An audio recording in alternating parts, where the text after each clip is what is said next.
Okay အားလုံးပဲမင်္ဂလာပါဗျကျွန်တော်ရဲ့ multi-train ဆိုတဲ့ channel ကနေပြီးအားလုံးတစ်ခါပြန်လည်ကြိုဆိုလိုက်ပါတယ်ဗျကျွန်တော်ရဲ့ multi-train channel လေးအားဆိုရင်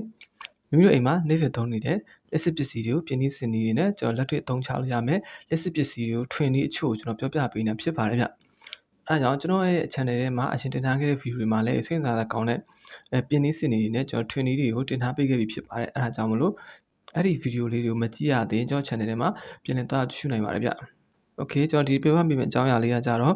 ကျွန်တော်အရင်ဗီဒီယိုမှာတင်သွားတဲ့ဒီအာသမီလုံးလေးပေါ့နော်ဒီတော်တော်များများကအထက်ကဘက်ထရီပျက်စီးနေတယ်ဆိုတာကျွန်တော်ထင်တဲ့အတိုင်းပဲပေါ့နော်ကျွန်တော်ဗီဒီယိုတင်တာနောက်ကျသွားတယ်တော်တော်များများကဒီထက်က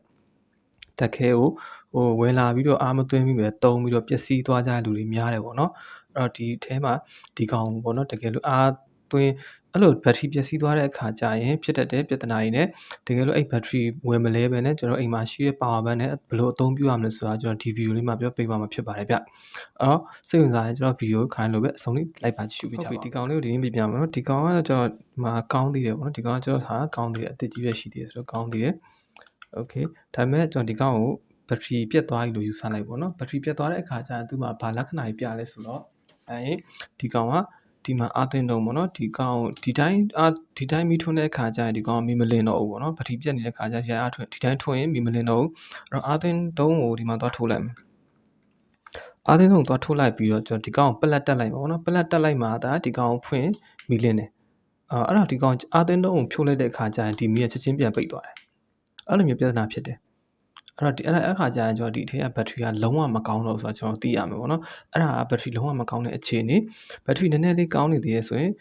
ကျွန်တော်မီအားမရှိတော့ဘူးဒီဘက်ထရီကမီအားမရှိတော့ဒီ adapter တုံးနဲ့ဖုန်းဒီ adapter တုံးနဲ့ဒီကောင်အားသွင်းထားလိုက်တယ်ဒီကောင်အားသွင်းတာကကျွန်တော်အနည်းဆုံးတော့1နာရီ2နာရီလောက်ကြာတင်တယ်ပေါ့နော်အဲ့တော့ဘက်ထရီအားကုန်နေဆို8နာရီလောက်အားသွင်းရမယ်ဒါမှမဟုတ်လို့ဒီကောင်ဘက်ထရီအားသိမ့်မကုန်သေးဆို1နာရီလောက်သွင်းရမယ်ပေါ့နော်အဲ့ဒီအချိန်ဒီမှာကျွန်တော်အားသွင်းထားပြီးတော့သိမ့်မကြာသေးပဲဒီဘက်ထရီကစိမ့်သွားတယ်ပေါ့နော်အဲ့ခါကျရင်ဒီထဲကဘက်ထရီကပျက်စီးနေပြီဆိုတာကျွန်တော်သိရမယ်ပြီးကြရင်ဒီကောင်ကိုဒီဘက်ထရီအားပြည့်ရဆင်ပြီးတော့ဖြုတ်လိုက်မယ်ဖြုတ်ပြီးညပောက်တဲ့အခါပြန်ထွန်းကြည့်တဲ့အခါကျရင်ဒီမီလုံးက1နာရီလောက်တောင်အထုံးမခံနေပါဘူးနော်နိုင်ဝက်လောက်ဆိုတာနဲ့လုံးဝမီအားကျပြီးမှိန်သွားတာမျိုးဖြစ်လိမ့်မယ်အဲ့ခါကျရင်ကျွန်တော်ကဒီအထက်မှာဘက်ထရီမကောင်းတော့ဆိုတာကျွန်တော်သိရမှာပေါ့နော်โอเคအဲ့ဆိုရင်ကျွန်တော်ဒီဘက်ထရီကိုဘယ်လိုထွင်းသုံးလဲဆိုတာကျွန်တော်ထပ်ပြောပြပေးမယ်ဒါဆိုရင်ကျွန်တော်ဒီ battery ပြတ်တဲ့ error လက္ခဏာတွေကျွန်တော်သိသွားပြီပေါ့နော် Okay အဲ့ဆိုကျွန်တော်ဒီကောင်ဖြုတ်လိုက်မယ် Okay ဒီမှာဆိုရင်ကျွန်တော်ဒီကောင်ဖြုတ်လိုက်ပြီးပါပြီပေါ့နော်ဒီကောင်အထက်ကဖြုတ်လိုက်ပြီးပါပြီဖြုတ်လိုက်ပြီးတော့ကျွန်တော်ဒီမှာ battery ရှိရပေါ့နော်ဒီမှာ battery ရှိတယ်ဒီမှာ circuit ရှိရပေါ့နော်ကျွန်တော်ဒီ battery ကမကောင်းတော့ဆိုရင်ကျွန်တော် battery ဖြုတ်လဲရမယ် battery ဖြုတ်လဲဆိုရင်သူရဲ့ဒီခဲဆိုထားတဲ့ဟာလေးပေါ့နော်ကျိုးလေးနဲ့ကျိုးဖြုတ်ပြီးတော့ကျွန်တော်ကဒီတက်ခဲအသစ်တစ်လုံးသွားပြီပေါ့နော်ဒီမှာတက်ခဲအသစ်တစ်လုံးသွားဝယ်ပြီးတော့ဒီနေရာမှာလာပြီးအစားထိုးလိုက်မှာပေါ့နော်ဒီအစားထိုးလိုက်တဲ့အခါကျရင်ဒီကောင်ပြန်ပြီးအသုံးပြုလို့ရအောင်ပေါ့နော်တကယ်လို့ကျွန်တော်ဒီတက်ခဲနဲ့မသုံးချင်ဘူးပေါ့နော်ဒီတက်ခဲနဲ့မသုံးချင်ဘူးကျွန်တော်အိမ်တိုင်းမှာလည်းကျွန်တော်ဒီ power bank လေးတွေရှိကြတယ်လေကျွန်တော်အိမ်တိုင်းမှာလည်းခုနောက်ပိုင်းအိမ်တိုင်းလို့မှာဒီ power bank လေးတစ်ခုအမရှိမဖြစ်ပေါ့နော်စောင့်ထားကြတယ်ဆိုတော့ဒီ power bank နဲ့ဒီဖုန်းအားသွင်းကြိုး USB ကြိုးလေးတွေပေါ့နော်ဒီတက်ခဲလေးရနေရာမှာလည်းအစားထိုးပြီးအသုံးပြုလို့ရတယ်အဲ့တော့ကျွန်တော်အသုံးပြုချင်ရင်ကျွန်တော်ဒီသူ့ရဲ့ကြိုးနှစ်ဆာကိုပေါ့နော်ဒီမှာခဲဆိုထားတဲ့ကြိုးနှစ်ဆာကိုဒီဘက်အနီးတစ်ဘက်အပြားကြိုးနှစ်ဆာကိုကြိုးနှစ်ဆာကိုခဲဖြုတ်လိုက်မယ်ဟုတ်ပြီအဲ့ဒါဆိုရင်ကျွန်တော်ဒီမှာဆိုရင်ဒီတက်ခဲလေးကျွန်တော်ခဲဖြုတ်လို့ပြီးသွားပြီပေါ့နော်ဒီကောင်တက်ခဲလေးကိုခဲဖြုတ်လို့ပြီးသွားပြီဒီတက်ခဲပေါ်မကောင်းတော့ဘူးပေါ့နော်တက်ခဲဖြုတ်လို့ပြီးသွားပြီဒီကောင်တကယ်လို့ဒီကောင်နေရာမှာကျွန်တော်တက်ခဲပေါ့နော်ဒီ18650ပေါ့နော် 3.7 lithium တက်ခဲလေးပဲအစားထိုးခြင်းနဲ့ဆိုရင်ဒီကောင်ကိုပြန်ပြီးတော့အစားထိုးလိုက်မယ်ဒီကောင်ခဲပြန်ဆော်လိုက်မယ်ပေါ့နော် Okay အဲ့ဒီမှာဒီတက်ခဲလေးတွေကိုကျွန်တော်ခဲဆော်တဲ့အခါရိုင်းသွားခဲဆော်လို့မရဘူးပေါ့နော်ဒီကောင်ရိုင်းသွားခဲဆော်တဲ့အခါကျဒီကောင်ခဲမဆွဲဘူးပေါ့နော်အဲ့တော့ဒီထိတ်လေးကိုဒီမှာကျွန်တော်မြင်တဲ့အတိုင်းပဲဒီထိတ်လေးမှာကျွန်တော်ခဲဆွဲအောင်ဆိုပြီးဓာတ်နဲ့ချစ်ထားတယ်ဒီကောင်လေးဓာတ်နဲ့ချစ်တယ်ပေါ့နော်ဓာတ်နဲ့ကိုဒီကောင်ကိုကျွန်တော်နည်းနည်းလေးပေါ့နော်နည်းနည်းလေးအားစိုက်ပြီးချစ်လိုက်ပေါ့နော်အပေါ်ရန်လေးပဲချစ်လို့မရဘူးနည်းနည်းလေးဒီကောင်အားစိုက်ပြီးတော့ဒီလိုအထက်ကသူ့ရဲ့အသားလေးပေါ်လာအောင်ချစ်လိုက်ပေါ့နော်ဒီမှာပြမယ်ဆိုဒီလိုအသားလေးပေါ့နော်ဒီလိုအသားလေးပေါ်လာအောင်အားစိုက်ပြီးနည်းနည်းချစ်ပြီးလဲအဲ့ဒါမှဒါလည်းဒီကောင်ခဲသွားဆိုတဲ့အခါကျရင်ဒီကောင်ခဲဆွဲမှာပေါ့နော်တကယ်လို့ဒီအသားမပေါ်ဘဲနဲ့နည်းနည်းလေးပဲချစ်တယ်ဆိုရင်ကျွန်တော်ခဲဆွဲမှာမဟုတ်ဘူးเนาะအဲ့တော့ဒီ lithium တက်ခဲကိုခဲဆွဲလို့မရဘူးဆိုတဲ့လူတွေကျွန်တော်အခုလိုပြောပြနေလိုက်နဲ့စမ်းပြီးတော့ခဲဆွဲကြည့်ပါတစ်ချက်သတိထားမှာဒီကောင်လေးအပူမခံနိုင်ဘူးเนาะအဲ့တော့ဒီခဲကောက်ကို အပူချိန်ကောင်းကောင်းပေါ့နော်အပူချိန်ကောင်းကောင်းမရှိတဲ့အချိန်ဒီမှာအပူချိန်ကောင်းကောင်းပေါ့နော်ဒီကောင်ခဲကိုတခြားပျော်တဲ့အပူချိန်ရှိမှတာလင်ဒီကောင်ကိုတွားပြီးခဲစော်ပေါ့နော်ဒီကောင်ခဲထောက်ထားတဲ့အချိန်အရန်ကြာတဲ့ခါကျဒီလီသီယမ်ဓာတ်ခဲကပူလာပြီးတော့ကျွန်တော်ဒီဓာတ်ခဲပျက်စီးတာမျိုးဖြစ်နိုင်တယ်ပေါ့နော်အဲ့ဒီချက်ကိုသတိထားပေးပါဟုတ်ပြီအဲ့ဒါဆိုရင်ကျွန်တော်ဒီကောင်ကိုဒီမှာအစားထိုးလိုက်ပြီပေါ့နော်ဒီကောင်တွားခဲစော်ပြီးတော့ဒီမှာအစားထိုးလိုက်တဲ့အခါကျဒီကောင်ပြန်ဖွင့်ပြီးတော့သုံးလို့ရအောင်ပေါ့နော်ဒါကတော့ကျွန်တော်ဒီကောင်ဓာတ်ခဲအစားထိုးခြင်းတဲ့လူတွေအတွက်ပါဟုတ်ပြီနော်ဒါဆိုရင်ဒီမှာအောက်မှာမီးလင်းနေပြီကျွန်တော်တွေ့ရလိမ့်မယ်ကျွန်တော်ဒီကောင်တက်ခဲအစားထိုးလိုက်ရင်ဒီကောင်ပြန်သုံးပြလို့ရမယ်โอเคဟုတ်ပြီโอเคကျွန်တော်ဒီမှာကြာကျွန်တော်ဒီကောင်ပေါ့နော်ဒီဘက်ထရီကိုလဲပြီးတော့လည်းပြန်မသုံးချင်ဘူးပေါ့နော်ဒီဘက်ထရီကိုလဲပြီးပြန်မသုံးချင်ဘူးမြို့တို့အိမ်မှာရှိတဲ့ power bank လေးနဲ့ပဲမြို့အိမ်မှာရှိတဲ့ဒီ power bank လေးနဲ့ပဲဒီကောင်ကိုဟိုဒီအားသိမီလုံးပေါ့နော်အသုံးပြုရှင်ဆိုတဲ့လူတွေအတွက်ကိုကျွန်တော်ဒီနေ့လိုက်ပြပြပေးတာဖြစ်ပါတယ်အဲ့ကောင်ကကြာဘာလဲဆိုတော့ကျွန်တော် USB ကြိုးလေးပေါ့နော်ဖုန်းအားသိကြိုး USB ကြိုးလေးတစ်ချောင်းသွားယူမယ်ဒီဖုန်းအားသိကြိုးပေါ့ USB ချောင်းပေါ့ဒီကောင်ဖြတ်လိုက်မယ်ဒီကောင်ဖြတ်လိုက်မယ်ဖြတ်လိုက်တဲ့အခါကျကျွန်တော်အထီထဲမှာကြိုးလေး၄ချောင်းထွက်လာလိမ့်မယ်ပေါ့နော်ကြိုး၄ချောင်းထွက်လာလိမ့်မယ်အနီရဲ့အမဲရဲ့အဖြူရဲ့အစိမ်းရဲ့ဆိုပြီးတော့ဒီမှာကြည့်ဒီပေါ့နော်အဖြူရဲ့အမဲရဲ့အနီရဲ့အစိမ်းရဲ့ဆိုပြီးရှိတယ်ပေါ့နော်အဲ့ဒီမှာကျွန်တော်လိုအပ်တာအနီအနက်နှစ်ချောင်းပဲယူမယ်အဖြူနဲ့အစိမ်းကိုကြာတော့ကျွန်တော်ဖြတ်ပလိုက်မယ်ကက်ကြီးနဲ့ဖြတ်လိုက်မယ်ပေါ့နော်ဒီအဖြူနဲ့အစိမ်းက data ကြိုးတွေမလို့ဘူးဒီအနီအနက်ကဒါကျွန်တော် power ကြိုးပေါ့နော်ဒီအနီအနက်ကဒါကျွန်တော်တို့5 volt ရမယ့်ကြိုးဖြစ်တယ်ပေါ့နော်အဲ့ဒီမှာတချို့ကကြတော့တချို့ power bank ကပါတဲ့ကြိုးတွေကကြတော့ပေါ့နော်ကျွန်တော် power bank ဒီမှာပါတဲ့ကြိုးပြီးတော့ကျွန်တော်ဈေးသက်သာတဲ့1500 USB ကြိုးတွေမှာကြတော့နှစ်ချောင်းပဲပါလိမ့်မယ် data အကူးပြောင်းကိုလုံးလို့မရတဲ့ကောင်တွေပေါ့နော် data အကူးပြောင်းလုံးလို့မရတဲ့ကောင်တွေမှာကျတော့ကျွန်တော်ကဒီအနီနဲ့အနက်ဆိုပြီးနှစ်ချောင်းပဲပါလိမ့်မယ်အဲ့ဒီကောင်တွေကျတော့ကျွန်တော်ကိစ္စမရှိဘူးပေါ့နော်အဲ့အနီနဲ့အနက်ကိုအနီကတော့အမြဲတမ်းအပေါင်းပဲအနက်ကိုကျအနက်ဖြစ်ဖြစ်အဖြူဖြစ်ဖြစ်ပေါ့နော်အဲ့ကောင်ကျအနှုတ်ဖြစ်တယ်ကျွန်တော်ဒီ data cable မှာကျတော့ကျွန်တော်၄ချောင်းဖြစ်နေတဲ့ခါကျရင်ဘယ်ချောင်းဆက်မလဲဆိုတော့မသိဖြစ်တယ်ပေါ့နော်အဲ့ဒီအတွက်ကိုကျွန်တော်အဖြူနဲ့အစိမ်းအမြဲတမ်း data cable ကအဖြူနဲ့အစိမ်းဖြစ်တယ်ဒီကောင်ပါဝါလည်းအမြဲတမ်းအနီနဲ့အနက်ပဲဖြစ်တယ်အဲ့တော့ဒီအဖြူနဲ့အစိမ်း cable နှစ်ခုကိုကျွန်တော်ကတ်ကြီးနဲ့ဖြတ်လိုက်မှာပေါ့နော်ပြီးတော့ဒီအနီနဲ့အနက်နှစ်ဆကိုကြာကျွန်တော်ဟုတ်ကနာဒီမှာဓာတ်ခဲဖြုတ်ထားတယ်ပေါ့နော်ဒီဓာတ်ခဲဖြုတ်ထားတဲ့ကောင်အနီကိုအနီမှာ join လိုက်မယ်ဒီအနက်ကိုကြာဒီအပြာပေါ့နော်အနက်ချင်း join လိုက်မယ်အပေါင်းချင်းအနှုတ်ချင်း join လိုက်မှာပေါ့နော်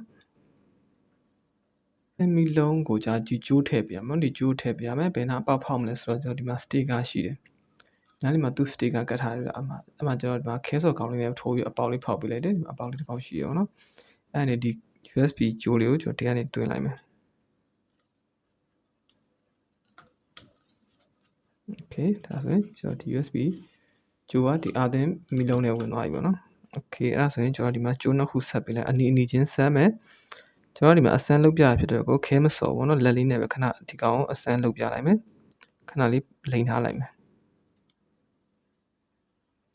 Okay အနီချင်းဆက်တယ်အပြချင်းအမဲချင်းဆက်လိုက်မယ်အပေါင်းချင်းအနှုတ်ချင်းကိုကျွန်တော်ဒီမှာဆက်လိုက်တယ်ပေါ့နော် Okay ဒါဆိုရင်ကျွန်တော်ကပြီးသွားပြီပေါ့နော်ဒီမှာ USB ကြိုးလေးပေါ့နော်ဒီ USB ကြိုးလေးကိုကျွန်တော် power bank မှာသွားထိုးလိုက်တဲ့အခါကျရင်ကျွန်တော်မီးလင်းလာမှာဖြစ်ပါတယ်ဗျ Okay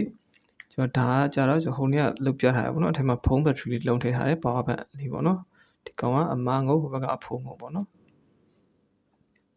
်အဲ့ကျွန်တော်ဒီကောင်ကိုထည့်လိုက်မယ်โอเคဒါဆိုကျွန်တော် plug တက်ပွားပါ plug တက်ပွားဆိုဒီကောင်ခလုတ်ဖွင့်လိုက်ဒီကောင်မီးလင်းလာမှာဖြစ်တယ်ပေါ့နော်ခလုတ်ဖွင့်လိုက်မယ်โอเคโอเคเนาะကျွန်တော်ဒါဆိုရင်မီးလင်းသွားပြီခေဒါဆိုရင်မီးလင်းသွားပြီပေါ့နော်အဲ့တော့ဒီကောင်ကိုပြန်ပြီးတော့ဖုံးချင်တယ်ဆိုရင်လည်းအဲ့လိုပဲ USB ကြိုးလေးကိုဒီကောင်ပြန်ပြီးတော့ USB ကြိုးလေးကိုထည့်မယ် circuit လေးကိုသူ့ငကိုတွေကပြန်ထည့်မယ်ထည့်ပြီးတော့ဒီကောင်လေးကိုပြန်ပြီးတော့ဒီလိုလေးပေါ့နော်အထဲကိုပြန်ထည့်ထားလိုက်မယ် circuit တွေရောဒီလိုမျိုးလေးကိုကျွန်တော်ဒီကောင်အထဲကိုပြန်ထည့်ထားလိုက်ပြီးတော့အဖုံးပိတ်လိုက်မယ် Okay ဖုံးပိတ်လိုက်ပြီးတော့ကျွန်တော် USB ကြိုးလေးတစ်ချောင်းတော့ကျွန်တော်အနောက်မှာအမီးလိုမျိုးထွက်နေမှာပေါ့နော်အဲ့ကောင်ကြာကျွန်တော်လိုအပ်တဲ့ချိန်ကြာရင် power bank ကိုသွားယူမယ်ဒီကောင် power bank မှာတက်လိုက်ပြီးတော့ခလုတ်ဖွင့်သုံးတဲ့ခါကြာရင်ဒီကောင်သုံးလို့ရမှာပေါ့နော် Okay ဟုတ်ပြီနော်ကျွန်တော်တကယ် power bank နဲ့လည်းဒီကောင်ဆန်းပြပေးမယ်ကျွန်တော်ဖုံးအားသွင်းတဲ့တကယ် power bank နဲ့လည်းဒီကောင်ဆန်းပြပေးမယ်ပေါ့နော် Okay ဒီမှာဆိုရင်ကျွန်တော်ဒါဖုန်းအားသွင်းတဲ့ power bank ပေါ့နော်ဖုန်းအားသွင်းတဲ့ power bank ကိုဒီမှာတော့ထုတ်လိုက်မယ် Okay ကျွန်တော်ဖုန်းအားသွင်းတဲ့ power bank မှာလည်းကြိုးတော့ထုတ်ပါဆိုတော့ကျွန်တော်ဒီကောင်ခလုတ်ဖွင့်ပြီးတော့စမ်းကြည့်လိုက်မယ်ဒီကောင်ခလုတ်တော့နှိပ်လိုက်မယ်ပေါ့နော် Okay ဒီမှာဆို power bank နဲ့ချိန်တာဖြစ်တဲ့တော့ကိုမီလင်းအားလုံးဝအပြည့်လင်းနေပေါ့နော်အားအပြည့်လင်းနေ power bank နဲ့ချိန်လိုက်တဲ့ခါကျအမီကတော်တော်ကြီးအားအပြည့်လင်းသွားကျွန်တော်တွေ့ရလိမ့်မယ်ပေါ့နော်ဒီမှာတော်တော်ကြီးလင်းရကောင်းတယ်နောက်ဆက်ထပ်နိုင်မယ်ဒုတိယအဆင့်မိန်သွားတယ်နောက်တစ်ဆုံးတစ်ဆင့်အချက်ပြမိ Okay ဒါဆိုရင်ကျွန်တော်ဒီ power bank နဲ့လည်းကျွန်တော်အသုံးပြုလို့ရသွားပြီပေါ့နော်တကယ်လို့ဒီထဲမှာဒီတက်ခဲကိုအစားထိုးမယ်ပေါ့နော်ဒီခဲကိုအစားထိုးတဲ့ခါကျရင်ကျွန်တော် secret ထဲမှာရှိတဲ့ပေါ်ပေါ်လောတက်ခဲလေးရှိရပေါ့နော်1500တက်ခဲလေးကမီလီအမ်ပီယာလည်းအပြည့်မပါဘူးအဲကောင်လေး900မီလီအမ်ပီယာလောက်ပဲပါမယ်လို့ကျွန်တော်ထင်နေပြအဲ့လောက်ပဲပါမယ်အဲ့တော့ကျွန်တော်ဒီကတက်ခဲနေရာမှာအစားထိုးချင်ကျွန်တော်ဖုန်းဘက်ထရီပေါ့နော်ဖုန်းဘက်ထရီကျွန်တော်တို့ခလုတ်ဖုန်းပေါ့နော် keypad ဖုန်းလို့ခေါ်တယ်ခလုတ်ဖုန်းလို့ခေါ်တယ်ပေါ့နော်အဲ့ဖုန်းဘက်ထရီအပိုပစ္စည်းလေးဝယ်လို့ရတယ်ပေါ့နော်အဲ့ဖုန်းဘက်ထရီလေးလည်းတစ်လုံးမှာကျွန်တော်2000အဲ့လောက်2000 3000လောက်ပဲရှိမယ်လို့ထင်တယ်ပေါ့နော်ဒီ lithium တက်ခဲတဲ့ဆိုင်ဟုတ်လို့ကောင်းကြတော့ဖုန်းဘက်ထရီဖြစ်တဲ့အတွက်ကိုပို့ပြီးတော့မီလီအမ်ပီယာအပြည့်ပါပေါ့ပို့မီလီအမ်ပီယာပို့ပြီးအပြည့်ပါတယ်ပေါ့နော်အဲ့တော့ဒီဖုန်းဘက်ထရီလေးတစ်ခုကိုလည်းဒီမှာလာပြီးအစားထိုးပြီးထည့်လို့ရတယ်ပေါ့နော်ဒီဘက်ထရီလေးနေရာမှာ Okay အဲ့ဒါကြတော့ပို့ပြီးတော့ကောင်းတာပေါ့လေဒီ lithium iron အတုလေးထက်စားရင်เนาะဖုန်းဘက်ထရီတွေကပို့ပြီးတော့မီလီအမ်ပီယာပို့ပြည့်လိမ့်မယ်ပေါ့နော် Okay အဲ့တော့ကျွန်တော်ဒီမှာဒီကောင်ပါဘဲနဲ့ထုံးမယ်ဆိုတော့သူကဒီမီးသီးလေးမှာပေါ့နော်အမီးထွက်နေလိမ့်မယ်အဲ့အမီးလေးနဲ့အဲ့အမီးလေးကိုထုတ်ထားမယ်ပေါ့နော်ဒီကောင်ပြန်တက်လိုက်မယ်အမီးလေးနဲ့ပဲเนาะကျွန်တော်လိုအပ်တဲ့နေရာမှာသွားပြီးတော့ကျွန်တော်ဒီပါဘက်မှာထုံပြီးသုံးပါပေါ့နော်အဲ့ဒီချိန်ကျရင်တော့အဲ့ဒီခါကျရင်တော့ကျွန်တော်ဒီမီးသီးကိုအားသွင်းရတဲ့ပြဿနာတစ်ခုကတော့လျော့ပါလိမ့်မယ်ပါဘက်တစ်လုံးပဲကျွန်တော်အားသွင်းမယ်အားထုတ်မယ်ပြီးတော့ဒီပါဘက်ကိုဖုန်းလဲအားသွင်းလို့ရတယ်လို့မီးထုံလို့လည်းရတာပေါ့နော်ပါဘက်တစ်လုံးရှိရတယ် Okayဒီနေ့ဗီဒီယိုလေးကကြာကျွန်တော်ဒီလောက်ပဲပေါ့နော်ဒီနေ့ဗီဒီယိုလေးမှာကြာတော့ကျွန်တော်ဒီအာသင်မီလုံးလေးမှာဘက်ထရီပြတ်သွားတဲ့အခါကျရင်ဘယ်လိုဆက်ပြီးတော့အသုံးပြုလို့ရမလဲဆိုတဲ့နည်းလမ်းလေးကိုကျွန်တော်လက်တွေ့မျှဝေပေးသွားဖြစ်ပါတယ်ဗျ Okay ကျွန်တော်ဒီဗီဒီယိုလေးကိုကြည့်နေတဲ့သဘောကျဆိုလဲကျွန်တော် channel လေးကို like share and subscribe လုပ်သွားပေးပါဦးဗျ Okay ကျွန်တော်ဒီနေ့ဗီဒီယိုလေးကိုရှုပေးသူအားလုံးများလည်းကျေးဇူးအများကြီးတင်ပါတယ်ဗျကျွန်တော်နောက်လာမယ့်ဗီဒီယိုမှာလည်းဘယ်လိုစိတ်ဝင်စားကောင်းလဲပြင်းပြီးစင်ဒီထွင်နေနဲ့ကျွန်တော်ဘယ်လိုပစ္စည်းအသစ်ဆန်တွေကိုဖြုတ်ပြအောင်မလဲကလစ်ပြအောင်မလဲပြီးတော့ဘယ်လိုပစ္စည်းတွေထွင်ပြအောင်မလဲဆိုတော့ကျွန်တော် channel လေးကို subscribe လုပ်ပြီးတော့တစ်ချက်လောက် စောင့်မျှော်ကြည့်အားပေးကြပါအောင်ဗျ Okay အဲ့ဆိုကျွန်တော်နောက်ထပ်ဗီဒီယိုအသစ်မှာပြန်တွေ့ကြတာပါဗျအားလုံးလည်းစိတ်ချမ်းသာပြီးကိုယ်ကျန်းမာကြပါစေလို့ကျွန်တော်ဆုတောင်းပေးလိုက်ပါတယ်ဗျနောက်လာမယ့်အဲ့ဆိုရင်ကျွန်တော်နောက်လာမယ့်ဗီဒီယိုမှာအားလုံးနဲ့တစ်ခါပြန်တွေ့ကြတာပါဗျ Bye bye